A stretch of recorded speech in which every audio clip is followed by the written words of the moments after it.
ভোটাধিকার সম্পর্কে সচেতন হলেও দেশের ৫০% বেশি মানুষ নির্বাচন নিয়ে উদ্বিগ্ন, এমন তথ্য উঠে এসেছে centre for governance studies CGS এর গবেষণায়। রোববার রাজধানীর একটি হোটেলে অঙ্গীকার থেকে বাস্তবায়ন, রাজনৈতিক অন্তর্ভুক্তি ও গণতান্ত্রিক জবাবদিহিতা শীর্ষক গবেষণায় ফল প্রকাশ করা হয়।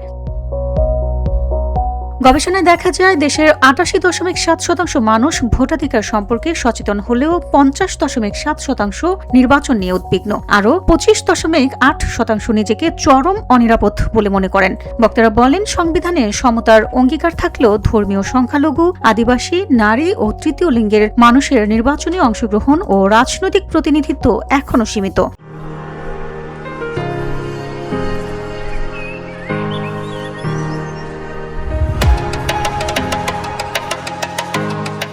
সিজিএস চেয়ারম্যান জিলুর রহমান বলেন, সংখ্যালঘু ও প্রান্তিক জনগোষ্ঠী নির্বাচনের সময় গভীর নিরাপত্তাহীনতা ও কাঠামোগত বর্জনের শিকার হন। রাজনৈতিক দলগুলো তাদের ভোট ব্যাংক হিসেবে ব্যবহার করে। ভোটারদের নিরাপত্তা নিশ্চিত করা এবং ভয়ের সংস্কৃতি দূর করা সরকারের দায়িত্ব, এমন মন্তব্য করেন সিপিডির ফেলো দেবপ্রিয় ভট্টাচার্য।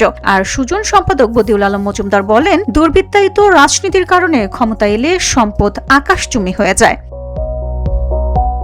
ভিওটি Bangla news desk.